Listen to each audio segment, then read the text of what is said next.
The cold bit harder in the northern territories. Not the kind of cold that kissed your cheeks and made you laugh, the kind that carved into bone, that made your lungs ache with every breath, that turned your fingers blue if you stayed outside too long. The kind of cold that reminded you, this land does not forgive weakness.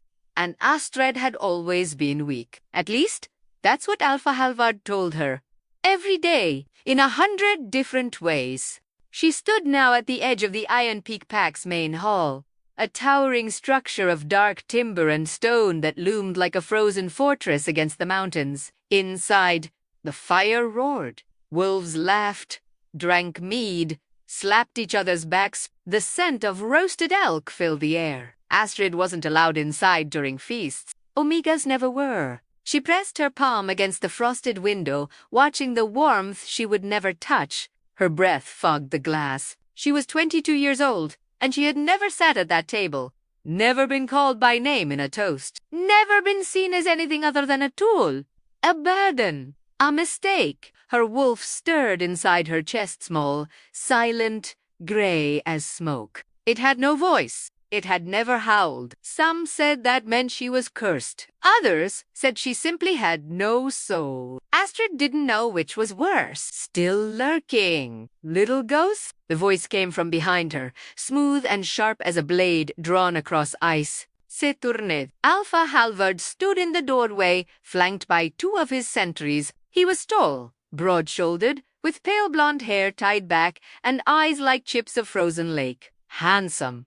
If you ignored the cruelty that lived in every line of his face, he had rejected her as his mate 3 years ago, in front of the entire pack. On the night of her 19th birthday, I was just... Astrid's voice came out small. She hated how small it always sounded. Just what? Halvard stepped closer, boots crunching in the snow. Hoping someone would invite you in. Hoping someone would remember you exist. The sentries laughed. Astrid lowered her gaze. No, Alpha, good. He circled her slowly, like a predator assessing prey. Because I actually do have a use for you tonight. Her stomach dropped. Halvard only acknowledged her existence when he needed something. And it was never good. The Bloodfang rogues have been spotted near the eastern border, he said, voice casual, as if discussing the weather. They've been harassing our hunters, killing our scouts. They're getting bold. Astrid said nothing. She knew better. We need to send them a message, Halvard continued. We need to remind them what happens when they trespass on Iron Peak land. He stopped in front of her, tilting her chin up with one cold finger. And you, little Omega, are going to help us do that. Her heart slammed against her ribs. How? She whispered. Halvard smiled. It was the kind of smile that made her wolf whimper and retreat into the furthest corner of her soul. You're going to be bait. Before we continue this journey into one of North's darkest and most emotional stories of fate and rebirths, I need to ask you something. Where are you watching from? Drop your location in the comments. And if this is your first time on our channel, subscribe now, because what you're about to hear is a story that legends tried to hide, but memory refused to forget. 2 hours later, Astrid stood alone in the Whispering Woods. The trees here were ancient black pines that clawed at the sky, their branches heavy with snow. The forest floor was a carpet of white, broken only by shadows that seemed to move when you weren't looking. Halvard had bound her wrists to a thick oak tree with iron chains. The rogues patrol this area, he'd told her, his breath misting in the frozen air. When they find you, they'll stop to investigate. That's when we'll strike. You'll buy us the time we need. And if they kill me first?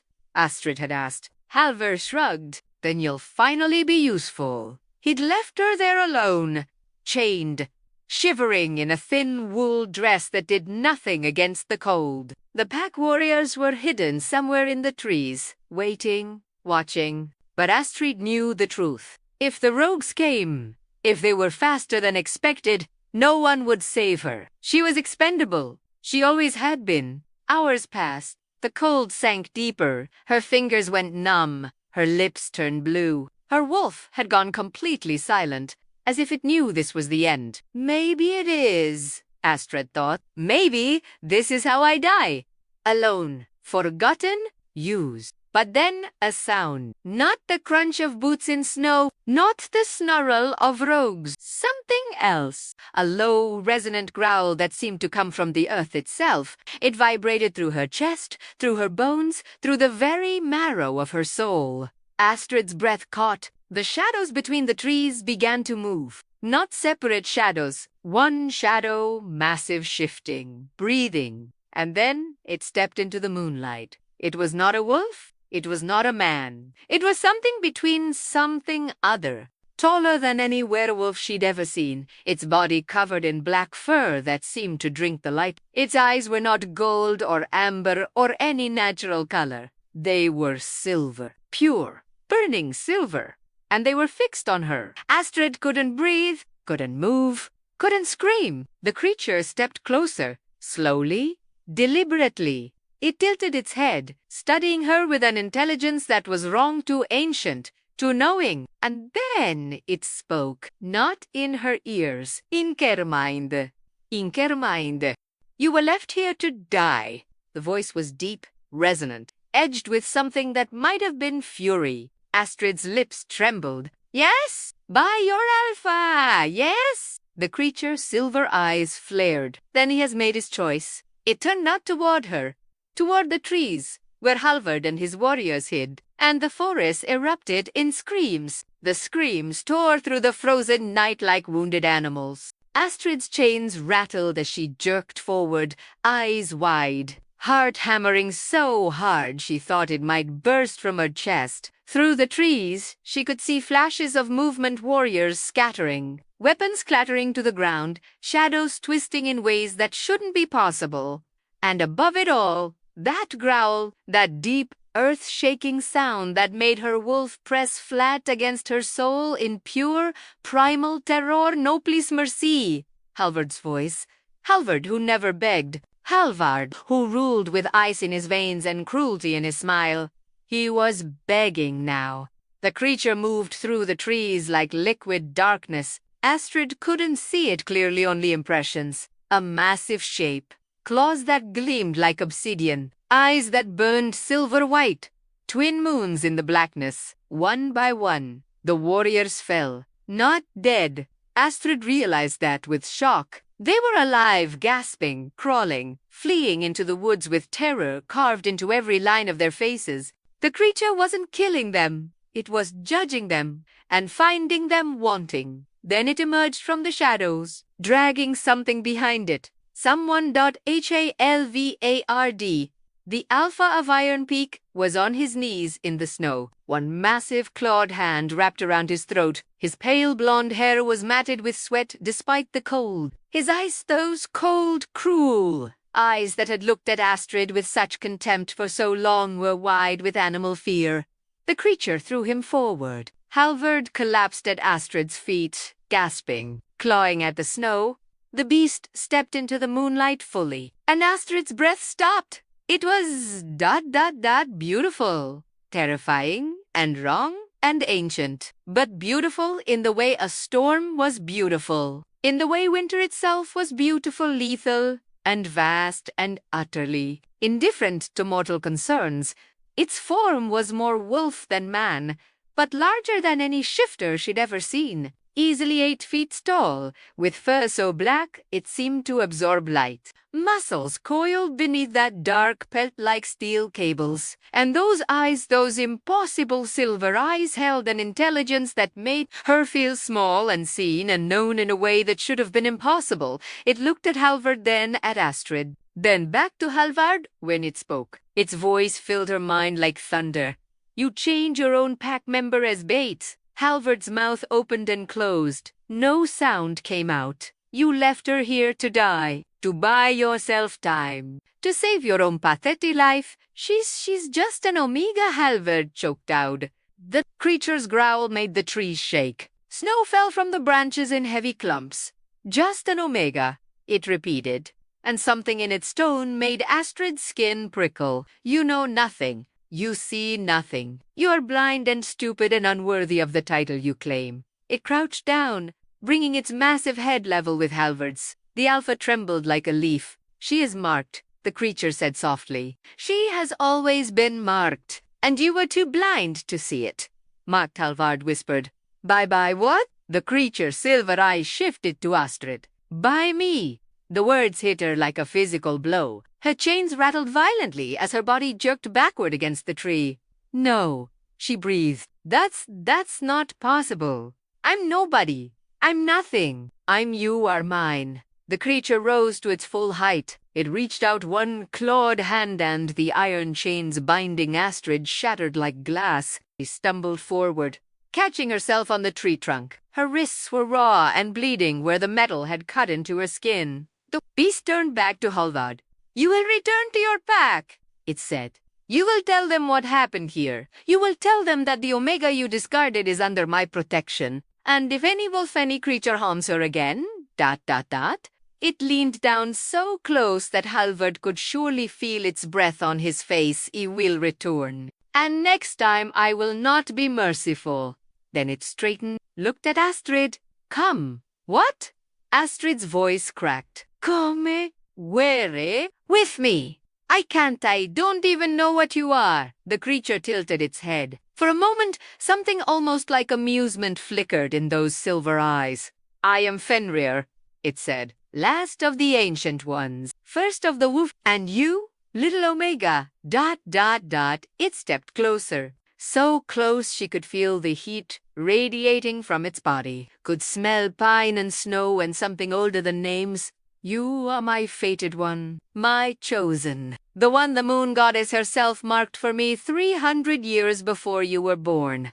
Astrid's knees gave out. She didn't hit the ground. Fenrir caught her, impossibly gentle for something so massive. One arm still furred, still clawed, but somehow careful wrapped around her waist. You have been hurt enough, it said quietly. I will hurt you no more. But you must choose now. Astrid of Iron Peak, stay with the wolves who threw you away, or come with the beast who has waited lifetimes for you. Behind them, Halvard was crawling backward in the snow, still shaking. Astrid looked at him, at the man who had rejected her, humiliated her, used her, left her to die. Then she looked up at the creature at Fenrir whose silver eyes held something she'd never seen directed at her before. Reverence. She took a shaking breath. I'll come with you. Fenrir's eyes blazed brighter. Then hold on, my fated one, and do not be afraid. The world shifted. One moment she was in the Whispering Woods. The next, shadows rose up around them like living things, like a cloak of darkness that wrapped them both in its embrace.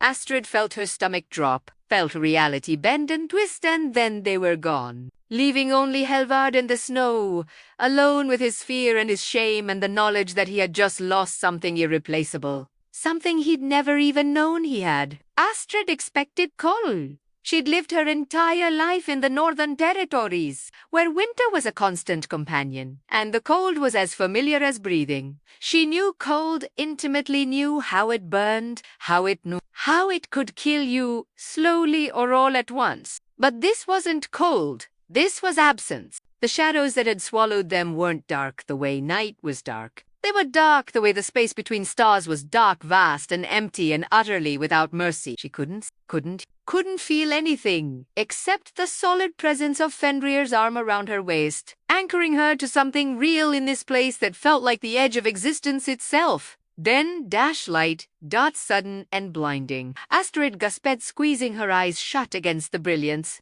She felt solid ground beneath her feet, felt Fenrir's arm fall away, slowly, carefully. She opened her eyes and forgot how to breathe. They were standing in a forest, but not any forest she'd ever seen. The trees here were massive, their trunks wider than houses, their branches reaching so high they disappeared into a canopy of silver leaves that chimed softly in a wind she couldn't feel. The ground was covered in moss that glowed faintly blue, and the air tasted like starlight and ancient magic and things that had no names.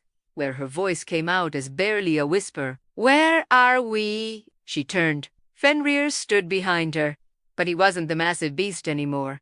He was a man, tall still, impossibly tall, perhaps 6.5 feet with broad shoulders and a warrior's build. His skin was pale as moonlight, marked with black tattoos that seemed to move in the light, flowing across his arms and chest like living shadows. His hair was black as his fur had been, long enough to brush his shoulders. And his face, Astrid single quotes. He was beautiful in a way that hurt to look at. Strong jaw. Lips that were almost cruel in their perfection, but it was his eyes that held her still, that burning silver, still ancient and knowing and other. He wore only loose black pants that hung low on his hips. The rest of him was bare. And Astrid found herself staring at the intricate tattoos that covered his chest, symbols she didn't recognize, words in languages she'd never heard. "You're staring," Fenrir said. His voice was different now, still deep, still resonant, but no longer echoing inside her skull. It came from his throat, from his lips, entirely mortal except for the power that thrummed beneath every syllable. Astrid's cheeks burned. She looked away quickly. "I'm sorry. You're different. You look different. This is my mortal form," Fenrir said. That is what I become when I need to. When I am angry, when I am hunting." He paused. "When I am protecting what is mine." That last word made her stomach flip. "Mine. You said I was marked," Astrid whispered, still not looking at him. "You said the moon goddess marked me for you. But that's impossible. I'm nobody. I'm just an omega. My wolf doesn't even have a voice." Silence. Then Fenrir moved. She heard his footsteps on the glowing moss, felt him approach until he stood directly in front of her. "Look at me," he said softly. It wasn't a command. It was a request. Almost ... gentle ... Astrid lifted her eyes. Fenrir's silver gaze held hers, and she couldn't look away even if she'd wanted to. "Your wolf has no voice," he said, "because she has been sleeping, waiting. She knew, even if you did not, that you were meant for something greater than that pathetic pack. Greater than that blind fool who calls himself Alpha." He reached out slowly, giving her time to flinch away if she wanted to. She didn't. His fingers brushed her left shoulder blade, just above where her dress had torn. The touch was warm, gentle, and it sent electricity racing down her spine. "Here," Fenrir murmured. "This is where you're marked. Where you have always been marked, even before you were born." Astrid frowned. "There's nothing there." "I've never had a mark because it was hidden," Fenrir interrupted. "Sealed away by the moon goddess herself, waiting for the moment when you would need it. Waiting for me to find you." His hand moved, tracing a pattern she couldn't see. And then heat. Sudden, blazing heat that made her gasp. Not painful, but intense. Like liquid light pouring into her skin. What are you doing?" She tried to step back, but Fenrir's other hand steadied her. "I am awakening what was always yours," he said. His eyes blazed brighter. "I am calling your wolf to rise, and I am claiming you as mine. As the goddess intended 3 centuries ago." The heat spread from her shoulder blade across her entire back, racing down her spine like wildfire. Astrid cried out, not in pain, but in shock as something inside her shifted. Her wolf, her silent, nameless, powerless wolf woke. And it wasn't small anymore. It wasn't gray and timid and voiceless. It was silver, bright, burning silver, like Fenrir's eyes.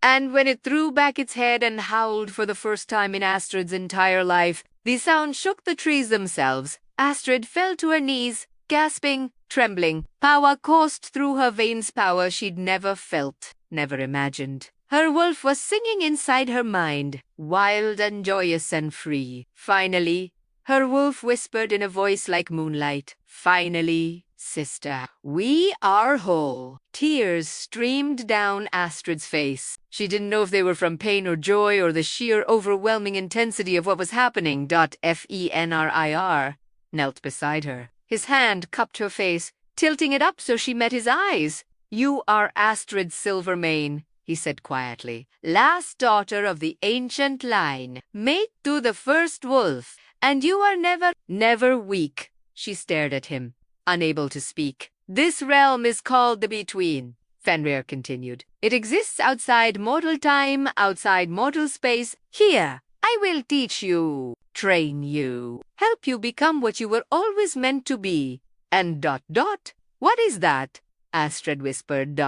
Fenrir smiled. It was the first time she'd seen him smile, and it transformed his face from beautiful to devastating. A goddess among wolves, he said. My Iqua, my mate, my queen. He stood, offering her his hand. But first, he said, you must learn to stand. Astrid looked at his outstretched hand, at this ancient, impossible being who claimed she was his fated one, who had saved her, who had awakened something inside her that she'd never known existed. She took his hand, and, as Fenrir pulled her to her feet, as her newly awakened wolf sang with joy inside her soul, Astrid felt something she hadn't felt in years. Hope Halvard's people. The walk back to Iron Peak felt like a march to execution. Every step through the snow was agony. Not physical, and the beast hadn't actually hurt him, though gods knew it could have. No, this was worse. This was shame. Halvard had led 20 warriors into those woods. 20 of his best fighters, armed and trained and ready to ambush whatever rogues came for the Omega bait. He returned alone. The others had scattered like frightened rabbits. The moment that thing appeared, some had run north, others south. A few had probably kept running and wouldn't stop until they reached the coast. Cowards. All of them. But you ran too, whispered a traitorous voice in his head. You crawled. Du begave. Halvard's jaw clenched so hard his teeth ached. When the torches of Iron Peak's walls finally came into view, he wanted to turn around, wanted to disappear into the frozen wilderness and never face what was coming. But he was Alpha, and Alphas didn't run. Except you did. The gates opened as he approached. The guards stared at him, at his disheveled appearance, his wild eyes, the way he kept glancing over his shoulder as if something might be following. Alpha? One of them, a young warrior named Bjorn, stepped forward. Where are the others? Where's the Omega? Halvard pushed past him without answering. The pack house was still full. The feast hadn't ended. Wolves were still drinking, still laughing, completely unaware that their entire world had just shifted on its axis. They fell silent as Halvard entered. His beta, Kel, rose from the head table. What happened? You look, called the Eldas, Halvard interrupted. His voice sounded strange, even to his own ears. Now, 30 minutes later, the 5 elders of Iron Peak sat in the council chamber. They were old. The youngest was 70, the oldest nearly 120. Their faces were carved from a lifetime of harsh winters and harder decisions. Elder Ranya, the head councilwoman, studied Halvard with eyes that missed nothing. Speak, she commanded. So he did. He told them everything. The plan to use Astrid as bait, the chains, the waiting in the woods, and then the Kree, the beast that wasn't a rogue, the thing with silver eyes and darkness that moved like it was alive, the thing that called itself Fenrir. By the time he finished, the chamber was silent as a grave. Finally, Elder Torin spoke. His voice was barely a whisper. Fenrir, he breathed. The first wolf. The Ancient One. That's a myth? Kale protested. A story we tell children. No. Elder Ranya's face had gone pale as snow. It is not, I thought. We all thought he was gone. Lost, dead, perhaps. The last sighting was 300 years ago, during the War of Shadows. She turned to Halvard, and for the first time in his life, he saw fear in her eyes. And you said he claimed the Omega Astrid?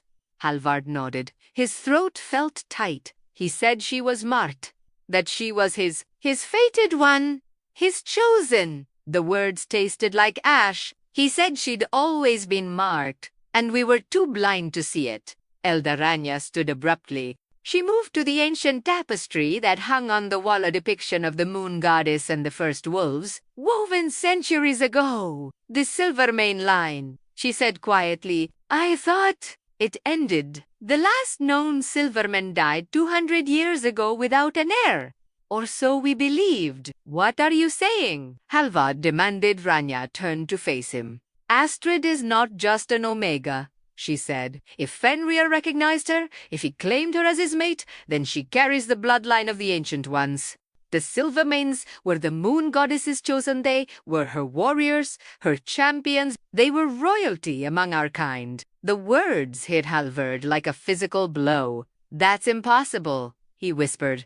She was weak. She couldn't even shift properly. Her wolf had no voice, because she was sealed. Elder Thorin interrupted. The goddess sometimes seals the power of her chosen ones until they are ready, until they find their true mate, until he stopped. His eyes widened. Until they are nearly destroyed, he finished softly. Until they face death. Until they are broken completely. Only then does the seal break. Only then does the true wolf emerge. Halvard felt sick. He had rejected her, humiliated her, used her, left her to die. That he had done to his true Lunatu, a princess of the ancient lines. What no alpha should ever do to any pack member.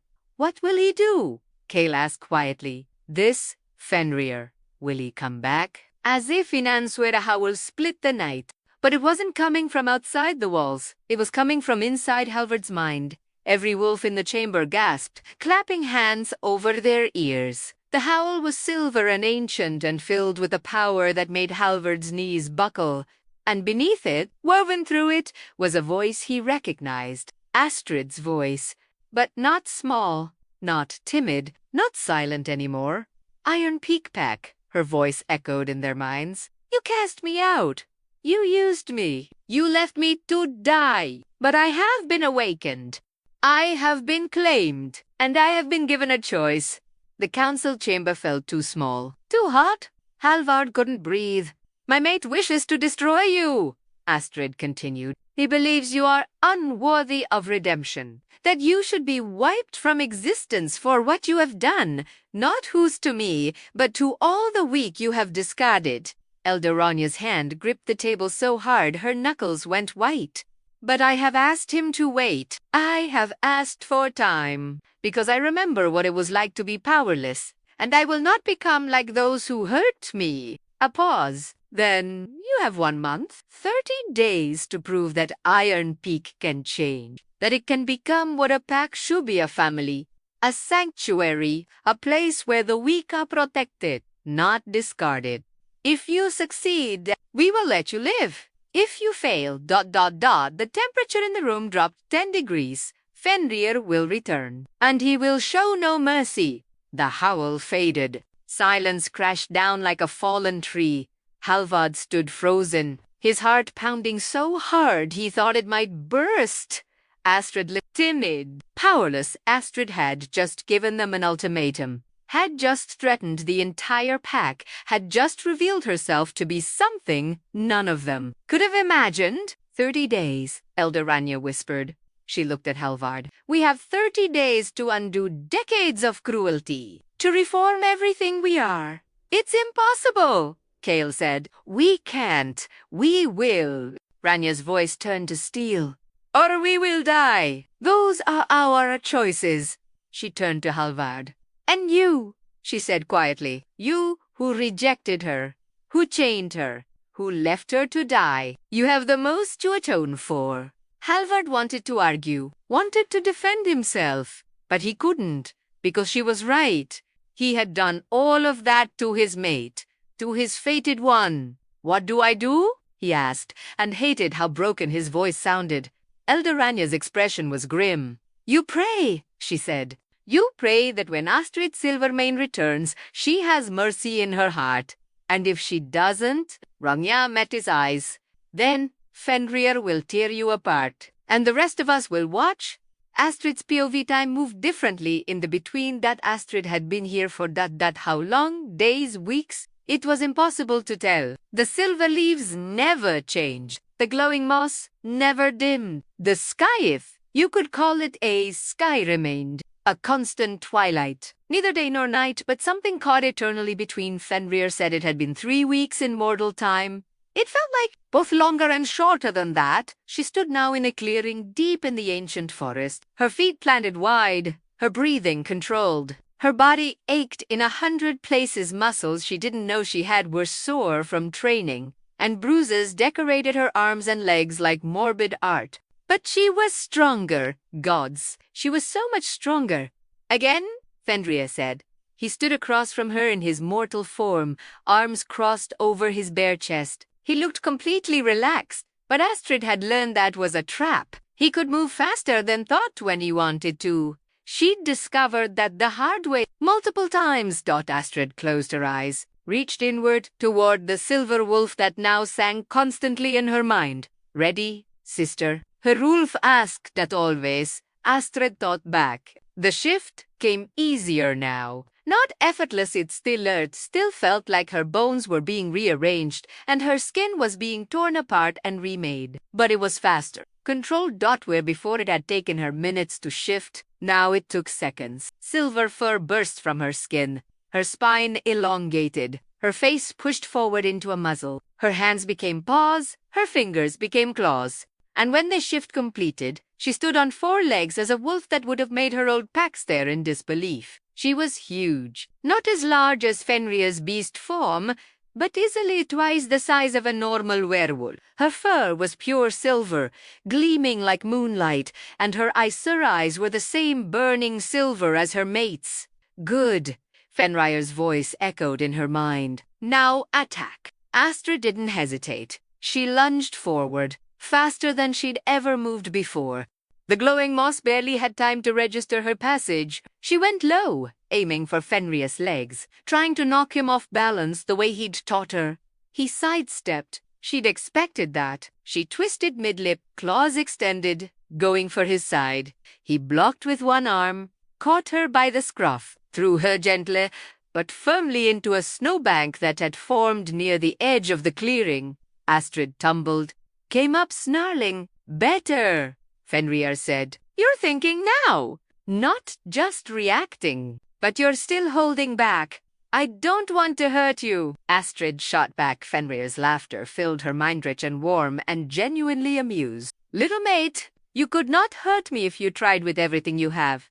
I am 3,000 years old. I have fought gods and monsters and things that would make your pack elders weep. You are stronger than you know, but you are not yet strong enough to harm me. Something about his tone amused, but not condescending. Confident, but not cruel, made Astrid's wolf rumble with affection. Then stop holding back yourself, she challenged. Fight me like you would an enemy. Teach me for real. Silence. Then Fenrir shifted, not into his full beast form, that would have been overwhelming, but his body changed. Became larger, more wolf than man. His eyes blazed brighter, and the power that rolled off him made the air itself feel heavy. As you wish, he said softly, but do not say I did not warn you. He moved. One moment he was across the clearing. The next he was on top of her, moving so fast she couldn't track it. His claws caught her shoulder, not hard enough to injure, but hard enough that she felt it. Hard enough that her wolf yelped in surprise. Astrid rolled, tried to gain distance. Fenrir followed, relentless, pressing her, forcing her to move faster. Think quicker, fight smarter. She dodged left. He anticipated it, cut her off. She tried to circle around. He was already there. She attempted to use the trees for cover. He moved through them like they didn't exist. Stop thinking like prey, Fenrir's voice commanded. You are not prey. You are a hunter. You are silver and moonlight and divine will. Fight like it. Something in Astrid snapped. Her wolf surged forward with a snarl of pure defiance. Power flooded her limbs, power she didn't know she had access to. The silver in her eyes blazed brighter, matching Fenrir's intensity. She stopped retreating, unattacked. Not with hesitation, not with fear. With everything she had, she was still not fast enough to match him, still not strong enough to overpower him. But she was learning, adapting with every exchange, every block, every near miss. She started to anticipate his movements, started to see the patterns in his attacks, started to. Fenrir swept her legs. Astrid hit the ground hard. Before she could recover, he was on top of her, one massive paw on her chest, pinning her down. Yuli, he said quietly. Astrid struggled, snarled, refused to yield. Fenrir repeated, and this time there was something else in his voice, something that made her wolf go very, very still. Not fear, recognition. This was her mate, Her equal, her eye yield. Astrid whispered, Fenrir's eyes soft. He stepped back, releasing her. You did well, he said. Better than well. You lasted 43 seconds against me at full combat speed. A month ago, you could not have lasted 3. Astrid shifted back to human form, breathing hard. Sweat covered her skin despite the cold. Her muscles trembled with exhaustion. Only 43 seconds, she panted. Fenrir shifted back as well. He reached down, offering his hand. Most ancient warriors could not last 20, he said quietly. You are progressing faster than anyone I have ever trained. Your wolf is extraordinary. He pulled her to her feet. They stood close, too close. Astrid could feel the heat radiating from his skin, could see the way his chest rose and fell with each breath, could count every one of the mysterious tattoos that covered his torso. Why? She whispered. Why me? Of all the wolves, in all the packs, in all the world, why did the moon goddess choose me to be your mate? Fenrir's silver eyes held hers. For a long moment, he didn't answer. Then, slowly, carefully, he raised one hand and cupped her face. Because you have a kind heart, sighed softly, because you have known suffering and did not let it make you cruel, because when given the choice between revenge and mercy, you chose mercy. Because you are strong in ways that have nothing to do with claws and teeth. His thumb brushed her cheek, achingly gentle. Because I have walked this world for 3,000 years, Fenrir continued, and I have never met anyone who felt like home until you. Astrid's breath caught. Fenrir, I know you do not love me yet, he interrupted. I know this bond is still new, still strange. I know you have been hurt, and I will not rush you.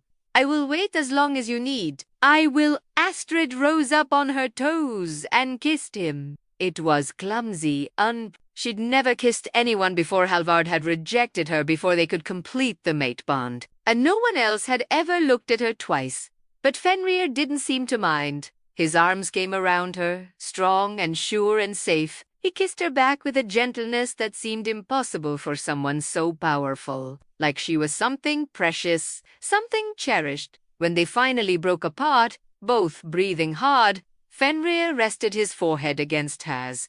My fated one, he whispered. My Astrid. My silver moon. Astrid's eyes stung with tears. For the first time in her entire life, she felt wanted not as a tool, not as bait, not as something to be discarded, but as herself. I'm ready, she said quietly. Fenrir pulled back slightly. Ready? To go back? Astrid took a shaking breath. To face Iron Peak, to see if they've changed, to see if ... She couldn't finish the sentence, to see if Halvard regrets what he did. Fenrir's expression darkened. If they have not changed, he said, voice low and dangerous. If they have hurt anyone else the way they hurt you, then we deal with it. Astrid finished. Together. Fenrir studied her for a long moment. Then he smiled, that rare, devastating smile that made her heart skip. Together, he agreed. Always he offered his hand. Astrid took it, and as shadows rose around them once more, as the between faded and mortal reality crashed back in, Astrid felt her wolf sing with anticipation. They were going home, not to hide, not to cower, but to see if a pact that had broken could be RE4RGED. Well, she had a very large, very ancient, very protective mate who would be happy to help her burn it all down and start over. The first thing Astrid felt when they materialized outside Iron Peak's walls was the cold.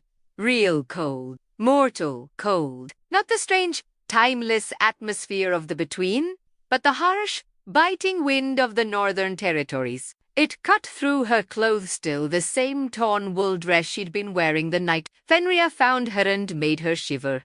Immediately, warmth surrounded her.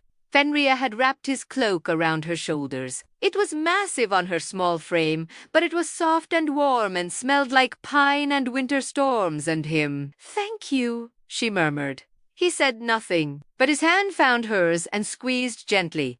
They stood on a ridge overlooking the pack territory. From here, Astrad could see everything: the timber walls, the pack house with its smoking chimneys, the training grounds where warriors sparred even in the snow, the smaller homes scattered around the perimeter. It looked exactly the same as the night she'd left, but everything was different. She was different. Are you ready? Fenrir asked quietly. Astrid took a deep breath. Her wolf stirred inside her, no longer silent and timid, but alert and powerful. We are strong now, her wolf reminded her. They cannot hurt us anymore. I know, Astrid thought back, but I'm still scared. That is not weakness, that is wisdom. Fear keeps us sharp. I'm ready, Astrid said aloud. They walked down the ridge together. Fenrir matched his pace to hers, never pulling ahead, never pushing her faster than she wanted to go. His presence beside her was solid, reassuring, a constant reminder that she wasn't alone anymore. The gates were closed when they arrived. Astrid could see guards on the walls. She recognized them: Bjorn and Eric, warriors who had never been cruel to her but had never helped her either. They'd simply ... ignored her. Like everyone else, Bjorn spotted them first. His eyes went wide. Alpha, he shouted. Alpha, Halvard? She's there, here. Alpha Albard, not Alpha and Luna. Astrid's chest tightened. Of course, he was still Alpha. She was still... What? An outcast who'd been claimed by something ancient and terrifying? The gates began to open that slowly, carefully, like they were afraid of what might come through. And then Halvard appeared. Astrid hadn't seen him since that night in the forest, since he'd crawled in the snow at Fenrir's feet. Terrified and broken, he looked different now. Thinner, harder. There were shadows under his eyes, like he hadn't slept in weeks. His pale blonde hair was still tied back, but strands had escaped the tie, giving him a wild appearance. And his eyes, those cold, cruel? Cruel! Eyes looked ... haunted. He stopped 10 feet away from them. For a long moment, nobody spoke. Then Halvard dropped to one knee. Astrid Silvermane, he said, voice rough. Luna of the ancient line, mate to the first wolf. His voice broke. He tried again. I kneel before you. I beg your forgiveness. I beg. Stop. Astrid's voice was quiet but firm. Halvard's head snapped up. He stared at her like she was a ghost, like he couldn't quite believe she was real. I didn't come here for your apologies, Astrid said. She felt Fenrir's hand tighten slightly on hers, a silent offer of support. I came here to see if Iron Peak has changed. If you've kept your word. Halvard swallowed hard. We have. Everything is different now. Please, let me show you. He stood slowly, carefully, like he was afraid any sudden movement might provoke Fenrir. Smart, Astrid thought. Her mate hadn't moved, but she could feel the tension in his body, could sense the predator just beneath the surface, watching Halvard with eyes that promised death if he made one wrong move. Elder Ranya is waiting in the pack house, Halvard continued. She can explain better than I can. She can show you what we've done, what we've tried to do. Astrid looked at Fenrir. He met her gaze, raised one eyebrow slightly. Your choice? That expression said, I will follow your lead. Gods? She loved him for that. All right, Astrid said. Show ooze. The pack house was silent as they entered. Not the silence of an empty room. The silence of dozens of wolves holding their breath, afraid to make a sound. They lined the walls: warriors, elders, mothers with children, young wolves, barely old enough to shift, all of them staring at Astrid with expressions ranging from fear to awe to something that might have been hope. Elder Ranya stood at the head of the great hall. She was ancient, her hair white as snow, her face carved with the lines of a century of harsh living. But her eyes were sharp, intelligent, and when they landed on Astrid, they filled with something like relief. Astrid Silvermane, she said, her voice carrying through the hall. On behalf of Iron Peak, I welcome you home. Quotes home. The word felt strange. This place had never felt like home. I will not insult you with excuses, Elder Ranya continued. What we did to you was unforgivable. We were blind cruel. We allowed tradition and prejudice to make us into monsters. She took a deep breath, But we have spent the last month trying to change, to become what we should have been all along. She gestured to the assembled pack. We have abolished the Omega designation. There are no more ranks based on birth or wolf strength. Every member of this pack is equal in value, equal in voice. Murmurs of agreement rippled through the crowd. We have created a council, Rania went on, made up of wolves from all former ranks. Decisions are no longer made by the Alpha alone, but by the pack as a whole.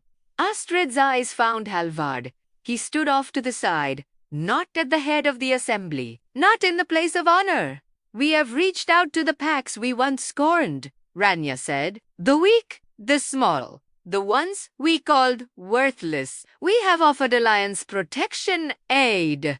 She stepped forward, knelt. Every wolf in the room followed her example. One by one, they dropped to their knees. Even Halvard. We know we do not deserve your mercy, Elder Ragnar said quietly. But we beg for it anyway.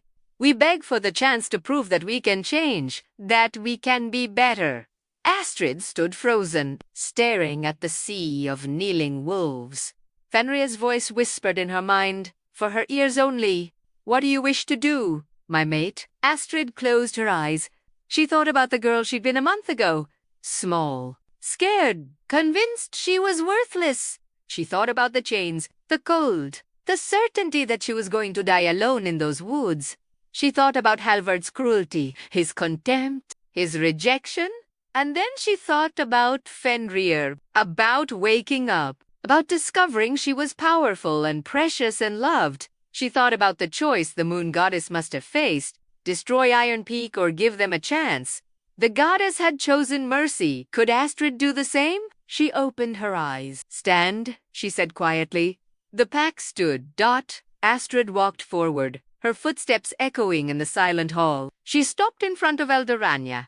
I will not stay here, she said clearly. This is not my home. It never was. My home is with Fenrir, in the between, where I am training to become what the moon goddess intended. Disappointment flickered across Rania's face, but she nodded. However, Astrid continued, I will not destroy you. You have made changes, real changes, and I want to believe that they will last. She turned to address the entire pack. But if I hear that you have returned to your old ways, Astrid said, letting her wolf rise slightly in her eyes, letting the silver power show. If I hear that you have hurt anyone the way you hurt me, if I hear that you have become monsters again, Quotes. Fenrir stepped forward. His presence filled the room like a physical force. Then I will return, he said, voice resonating with ancient power. And I will show you what happens to those who abuse the gifts they have been given. Every wolf in the room went pale. Do you understand? Astrid asked. Yes, Luna. They CHORUSED. Luna. They'd called her Luna. Something in Astrid's chest tightened. She looked at Halvard, really looked at him. He met her gaze, and in his eyes, she saw regret. Real, genuine, so deep regret. I'm sorry, he whispered. I'm so sorry. Astrid held his gaze for a long moment. Tenser sighed quietly enough that only he could hear. I hope you become the alpha they deserve, not the one you were. She turned away, took Fenrir's hand. We're leaving, she said. But before they could take a step, a voice called out, Wait. A young girl, maybe 10 years old, with brown hair and wide eyes, pushed through the crowd. She ran up to Astrid and thrust something into her hands. A flower. A winter rose somehow blooming despite the snow. Thank you, the girl whispered. My mama was an Omega, she said. You gave us hope. Astrid's eyes burned with sudden tears. She knelt down, eye level with the girl. What's your name? She asked gently. Freya. Freya, Astrid repeated. She tucked the rose carefully into the girl's hair. You don't need me to give you hope. You have it inside you already. You are strong. You are valuable. And you are enough. Never let anyone tell you otherwise. The girl's eyes went wide. Then she threw her arms around Astrid's neck in a fierce hug. Astrid hugged her back. When they separated, Freya was smiling. Really, truly smiling. Astrid stood, turned back to Fenrir. He was looking at her with such tenderness, such pride, that it took her breath away. Ready to go home? He asked in her mind. Yes, she thought back. Take me home. The shadows rose. The pack gasped as darkness swallowed them both. And the last thing Astrid saw before the mortal world disappeared was little Freya, waving goodbye, the winter rose still tucked behind her ear. Maybe, Astrid thought, maybe there was hope for Iron Peak after all. Halvard's POV 1 week later. Halvard couldn't sleep. He'd barely slept since the night in the forest, since he'd knelt in the snow and begged for mercy from the wolf he'd thrown away. Now he lay in his chambers, the Alpha's quarters, grand and cold and utterly empty, staring at the ceiling. I hope you become the Alpha they deserve. Astrid's words haunted him. Not the one you were. She hadn't forgiven him. She'd been clear about that, but she'd given him something almost more precious than forgiveness. She'd given him a chance. A chance to be better. To become worthy of the title he'd claimed. But gods, it was hard. Everything about running Iron Peak had changed. The council system meant his word was no longer law. Every decision had to be debated, discussed, voted on. Wolves he would have dismissed as weak or worthless now had voices, and they used them. It was exhausting. It was humbling. It was necessary. A knock at his door interrupted his thoughts. Enter, Halvard called.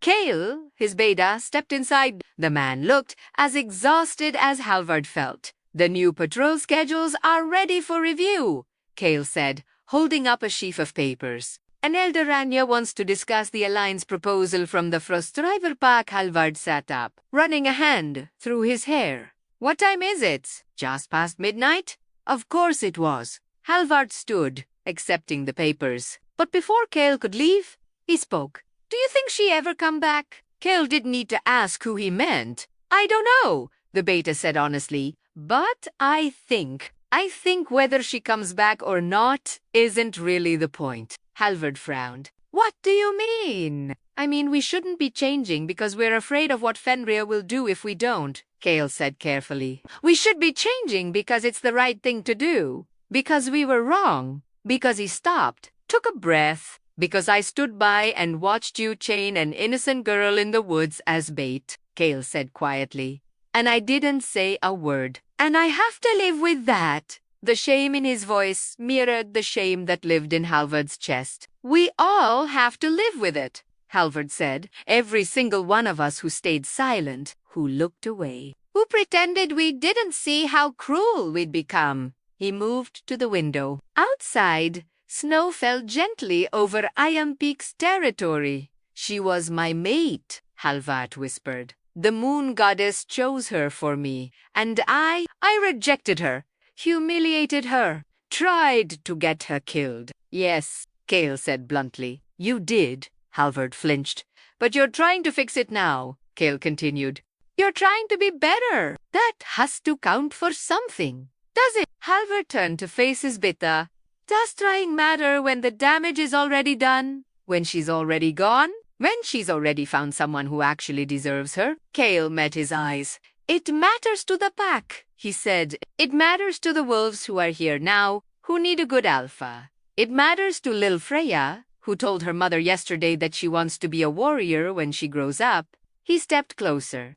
Astrid Silvermane gave us a gift, Kale said. Not forgiveness, not acceptance, but time. Time to prove we can change. Time to become better than we were. Don't waste it wishing for what you can't have. Use it to protect what you still do. Halvard stared at his beta.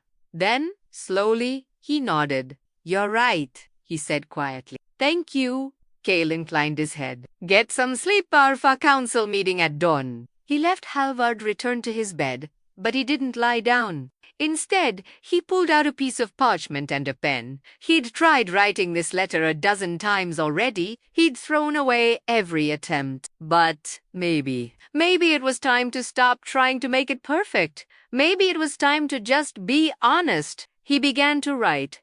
Astrid, I don't expect you to read this. I don't expect you to respond. I don't expect forgiveness. I don't deserve it.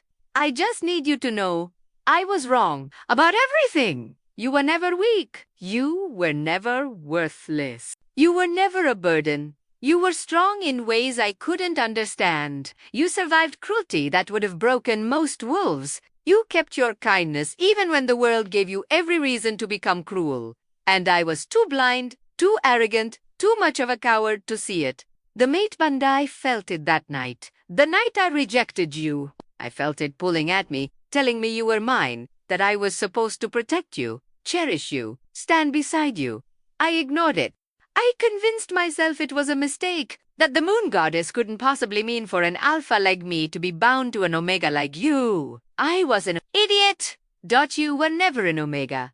You were always a Luna, always powerful, always precious, and I threw you away. I'm not writing this to ask for another chance. I know that ship has sailed. You have Fenrir now on from what I've seen. He is exactly what you deserve. Someone who sees your worth. Someone who would die for you. Someone who actually deserves to stand beside you. I'm writing this because you should know. Iron Peak is changing. Really changing. The council is working. The new alliance with Frostreaver is helping wolves who would have been cast out before. Little Freya talks about you constantly. You gave her something no one else ever did. You gave her hope. You gave all of us hope? I don't know if I'll ever be the Alpha Iron Peak deserves, but I'm trying. Every day, I'm trying. Because you showed me what real strength looks like. And even though I can never have you, even though I lost my chance at the greatest gift the moon goddess could give, I can honor your memory by being better. Thank you. Astrid Silvermane, thank you for giving us time. Thank you for mercy we didn't earn. And thank you for being strong enough to survive us. Halvard, he stared at the letter for a long time. Then he folded it carefully and walked to the Pack Shrine's small stone altar at the edge of the territory where wolves left offerings to the moon goddess. He placed the letter on the altar. Moon goddess, he whispered into the frozen night, I know I have no right to ask anything of you. I know I failed your chosen one. But if there's any way this could reach her, any way she could know. He stopped, swallowed hard. Just let her know we're trying, he finished. That's all I ask. The wind picked up, swirling snow around the altar, and for just a moment, Halvard could have sworn he heard a voice, feminine, ancient, impossibly vast, whisper through the trees. She already knows. Astrid's POV.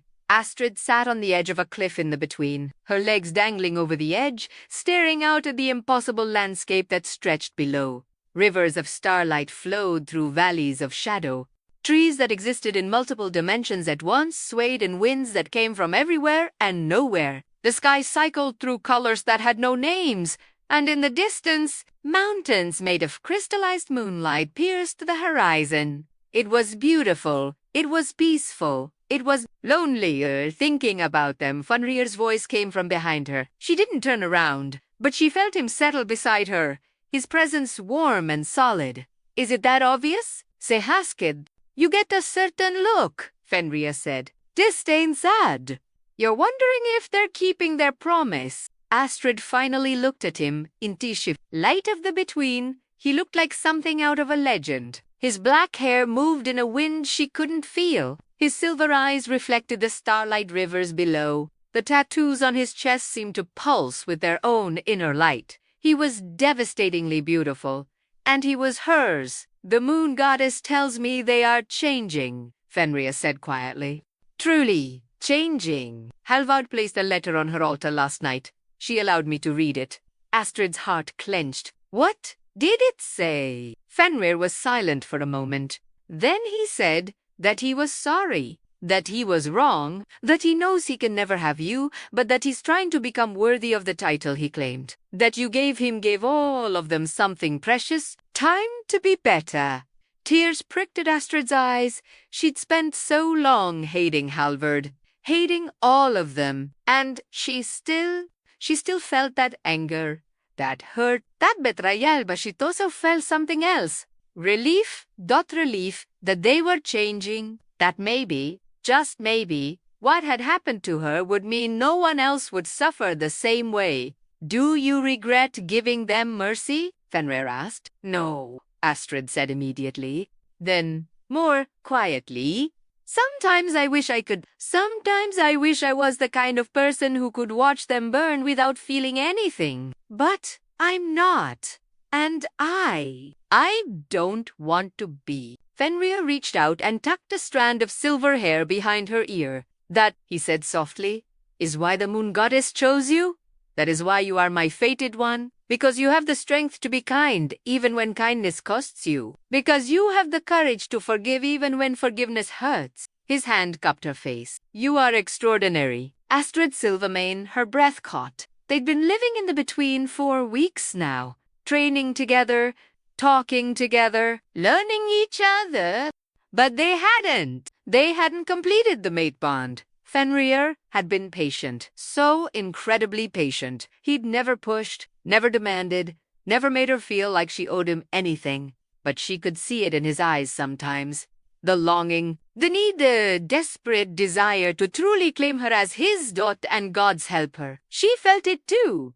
Her wolf had been practically screaming at her for days now. Claim him, her wolf growled constantly. He's ours. Where is you? Why do we? Because I'm scared, Astrid had thought back. Because the last time I trusted someone with my heart, he broke it. Fenrir is not Halvard, her wolf said firmly. Fenrir would die before hurting us. Fenrir has waited 3,000 years for us. Fenrir is OURS. And her wolf was right. Fenrir was an HALVARD.FENRIR. Was patient and kind and fierce and protective. Fenrir made her laugh. Fenrir taught her to be strong without making her feel weak for having been scared. Fenrir looked at her like she was the moon goddess herself. Fenrir loved her, and she ... I love you. Astrid whispered. FENRIR went completely still. What? I love you, she repeated. Louder this time. I love you, Fenrir. I love your strength and your patience and your kindness. I love the way you make me feel safe. I love the way you look at me like I'm precious. I love. He kissed her. Not gently this time, not carefully, with passion. With 3,000 years of loneliness finally finding its end, with the desperate relief of a soul that had been incomplete for so long it had forgotten what wholeness felt like, Astrid kissed him back with everything she had. Her hands tangled in his hair. Her wolf sang with joy, with triumph, with finally when they broke apart. Both breathing hard, Fenrir rested his forehead against hers. Say it again, he whispered. Please. I love you, Astrid said. I love ye. I love you. Astrid.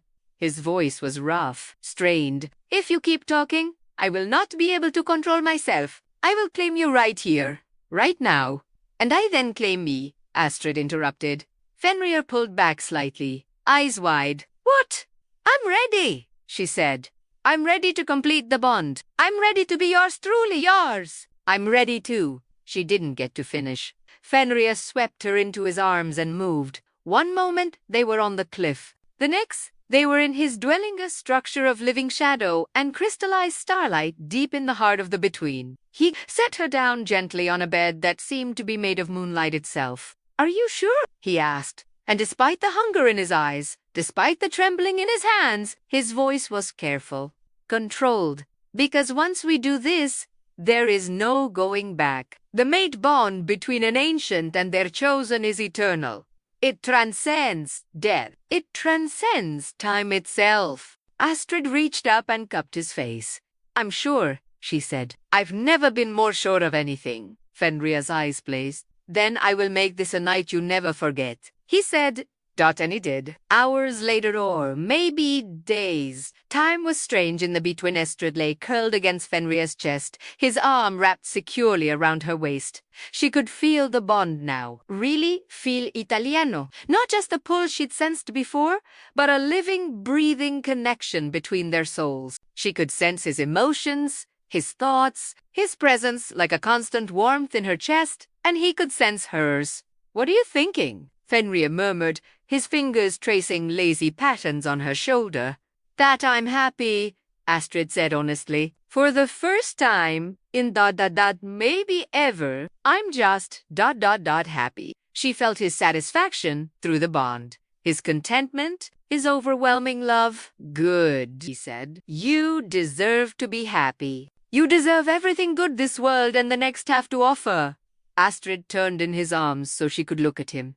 What happens now? She asked. Do we stay here forever? Do we go back to the mortal world? Do we do whatever you wish, Fenrir interrupted gently.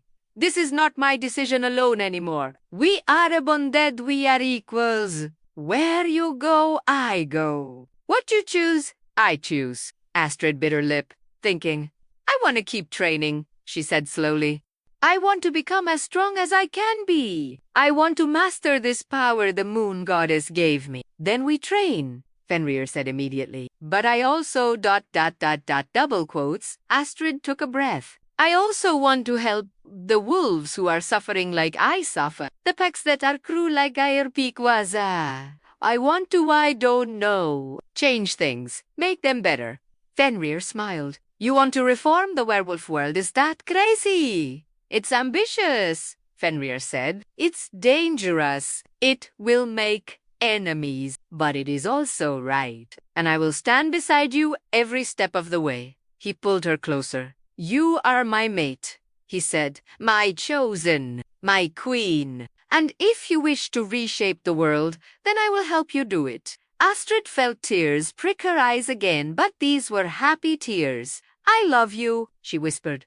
I love you, Fenrir echoed. For 3,000 years, I have loved you, and I will love you for 3,000 more. He kissed her forehead gently. Rest now, my silver moon, he murmured. Tomorrow, we begin to change the world. Astrid closed her eyes, and for the first time in her entire life, she fell asleep, feeling safe, feeling loved, feeling home. 6 months later, mortal realm, the Blackstone Pack was dying. Not literally not yet, but the rot had set in deep. Alphas who ruled through fear, Omegas treated as slaves, pups torn from their parents and sold to other packs, corruption so deep it had poisoned the very land itself. Astrid stood at the edge of their territory, silver eyes glowing in the darkness. Beside her, Fenrir's presence was a weight in the air. He was in his mortal form, but power radiated from him like heat from a forge. Behind them stood 20 wolves. Not an army, not warriors, survivors, wolves from packs that had changed, that had reformed, that had heard about Astrid Silvermane and what she represented. Wolves who wanted to be part of something better. Wolves who were willing to fight for it. Are you ready? Fenrir asked quietly. Astrid nodded. Over the past 6 months, they'd visited 17 packs. Some had welcomed them, had listened to Astrid's story and chosen to change on their own, had reformed their systems, abolished cruel hierarchies, created councils like Iron Peak had done. Others had refused. And those had required more persuasion. Blackstone was the worst they'd encountered yet. Astrid had tried talking to their alpha man named Ragnar, who made Halvard look merciful in comparison. She'd offered alliance, offered guidance, offered help. Ragnar had laughed in her face. Then he'd ordered his warriors to attack her. They'd lasted approximately 15 seconds before Fenrir had intervened. Now, 3 days later, they'd returned with witnesses, with proof of Blackstone's crimes, and with the moon goddess's blessing to do what needed to be done. Let's go, Astrid said. They walked into Blackstone territory together. The pack sensed them immediately, guards shouted. Warriors mobilized, and within minutes, Ragnar himself emerged from the pack house. He was massive, easily 7 feet tall, with muscles like a bull and scars covering every visible inch of skin. His eyes were dark and cruel, and when he saw Astrid, he smiled. The little Luna returns, he sneered. Did you bring your monster to protect you again? I brought witnesses, Astrid said calmly. Wolves from 17 different packs who will testify to what happens here, who will carry word of your crimes to every territory in the north. Ragnar's smile widened. Crimes I am Alpha, I make the law. Not anymore, Astrid said. She raised her hand. Power flowed silver and bright and ancient. The ground beneath them began to glow with the same light. By the authority of the moon goddess, Astrid said, her voice echoing with divine resonance, I declare Blackstone Pack forfeit. Your alpha has failed in his duty. Your pack has fallen into cruelty and chaos. You will be reformed, or you will be dissolved. Ragnar snarled. You have no authority here. She has my authority, came a new voice. Every head turned. A figure walked out of the Forester woman who seemed to be made of moonlight itself. Her hair was silver. Her eyes were the color of stars, and power radiated from her in waves that made every wolf present drop to their knees in instinctive submission. All except Astrid and Fenrir. The moon goddess herself had arrived. Ragnar of Blackstone, the goddess said, her voice soft but inexorable as gravity. You have abused the gift of leadership. You have treated my children as slaves. You have broken every law that makes a pack a family. She stopped in front of him. Your time is over. Ragnar tried to speak, tried to argue, but no sound came out. The goddess turned to Astrid. What is your judgment, my chosen? Astrid took a deep breath. 6 months ago, she would have been terrified, would have stammered and doubted and looked to someone else to make this decision. Now, she stood tall. Ragnar will be stripped of his title, she said clearly. He will be banished from Packlands. He will live as a rogue for the rest of his days, alone with the consequences of his cruelty. The goddess nodded. And the pack? Astrid looked at the assembled wolves.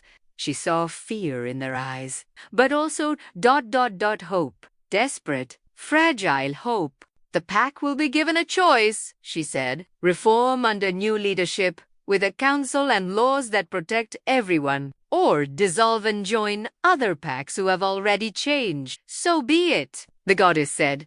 She raised her hand. Light flared so bright that Astrid had to close her eyes. She heard Ragnar scream, felt power reshaping reality itself. When the light faded, Ragnar was gone. The moon goddess looked at the remaining pack members. You have been given a gift, she said. A chance to be better. Do not waste it. Then she turned to Astrid, stepped close, placed a gentle hand on her cheek. You have done well, my daughter, she said softly. You have taken your pain and turned it into purpose, your suffering and transformed it into strength. I am proud of you. Tears streamed down Astrid's face. Thank you, she whispered. The goddess smiled. Thank you, Astrid Silvermane. Thank you for showing them that power is not cruelty. That strength is not domination. That true leadership is service. She faded like morning mist. Silence fell over Blackstone territory. Then, slowly, one wolf stood. A young woman with brown hair and tired eyes. I lead the council, she said quietly. If, if, you'll help us. If you'll show us how. Astrid smiled. I will.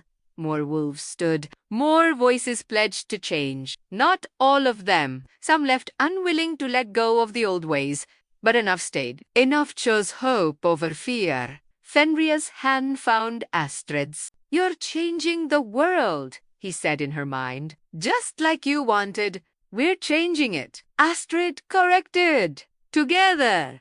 Always together. Fenrir agreed. They stayed in Blackstone for 2 weeks, helping establish the new council, creating Laus, connecting them with other reformed packs. And when they finally left, Astrid looked back at the territory one last time. It wasn't perfect. It would take time, years maybe, for all the damage to heal, but it was better, and better was worth fighting for. 5 years later, the gathering was held in neutral territory, a vast meadow in the heart of the Northern Territories, where no single pack could claim dominance. 50 packs had sent representatives. 50.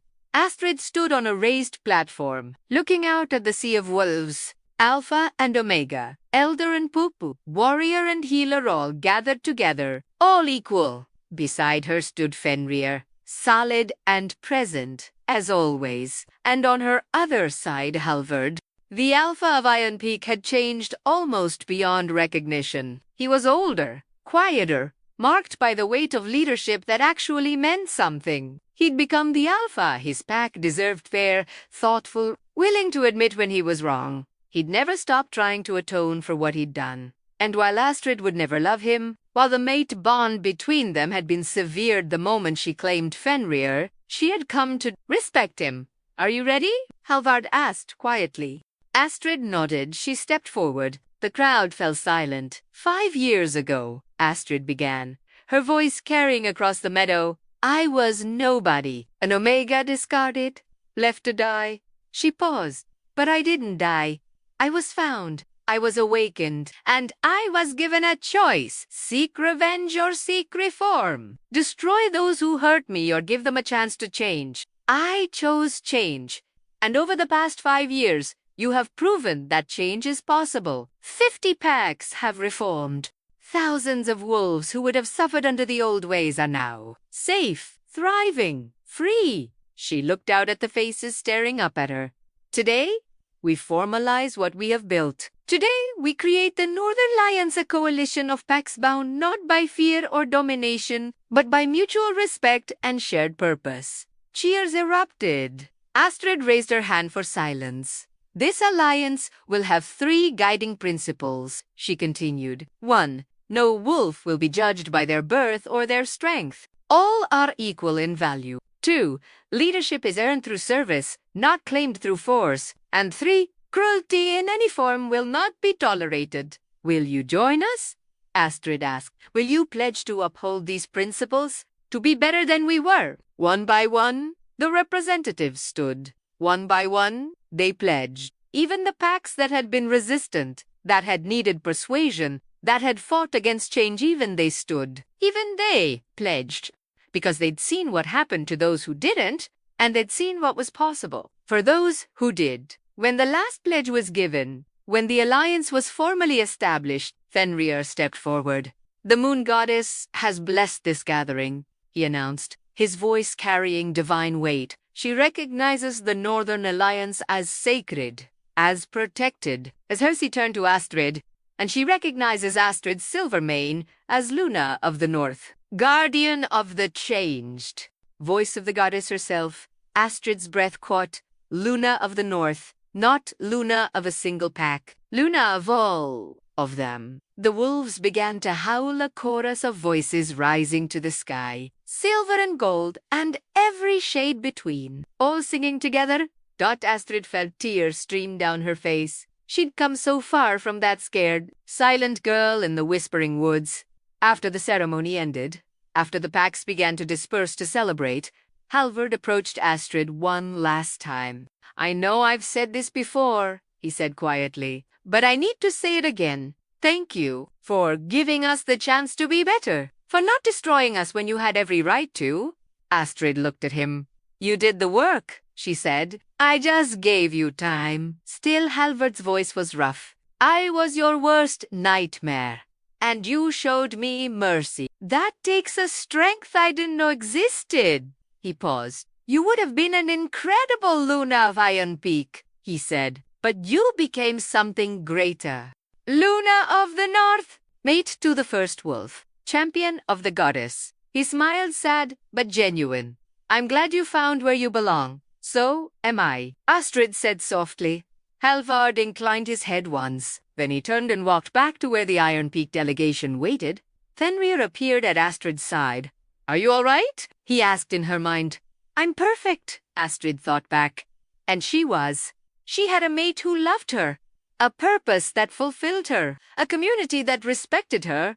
She was no longer the Omega they forgot. She was Astrid Silvermane, Luna of the North, and her story, their story, was just beginning. The child's laughter echoed through the between. She was 5 years old, with silver hair like her mother and silver eyes like both her parents. She ran through the glowing moss, chasing butterflies made of starlight while her parents watched from beneath an ancient tree. She's fast, Fenrir observed. She's our daughter, Astrid said. Of course she's fast. Their daughter Luna, named for the goddess who had blessed their union, squealed with delight as she finally caught one of the butterflies. It landed on her palm, wings shimmering, before dissolving into sparks of light. Mama, did you see? I saw, Little moon, Astrid called back. Now come here. It's time for your lesson.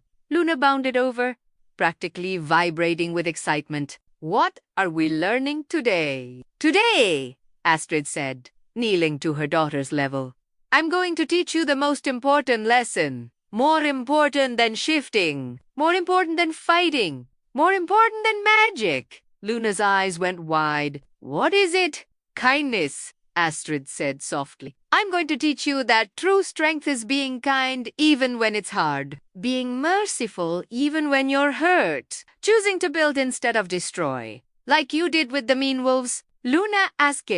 The ones who hurt you? Yes, Astrid said. Like that. Luna frowned, thinking hard. But what if the mean wolves don't want to change? Then you give them a choice, Fenrir said, settling beside them. And if they choose cruelty, you stop them. But you always try kindness first. Because that's what Grandmother Moon would want, Luna asked. Because that's what makes us better than monsters, Astrid said. Remember, little moon. Anyone can destroy, anyone can hurt, anyone can be cruel. But it takes real courage, real strength to choose mercy. Luna nodded seriously. Then she threw her arms around Astrid's neck. I love you, Mama. I love you too, my little moon, Astrid whispered, holding her daughter close. Over Luna's head, her eyes met Fenrir's. Thank you, she said in his mind, for everything. For finding me for Sabine. For loving me? No, Fenrir said softly. Thank you. For 3,000 years, I walked this world alone. And then you came. And you made everything worth it. Even the waiting. Especially the waiting, Fenrir said. Because it led me to you. Luna pulled back, looking between her parents. You're doing that thing again? She accused. Talking in your heads. Astrid laughed. Sorry, little moon. It's not fair. Luna pouted. When will I get to do mind talkie? When you find your mate, Fenrir. Many years from now. When you're old and wise and when you're at least 30, Astrid interrupted firmly.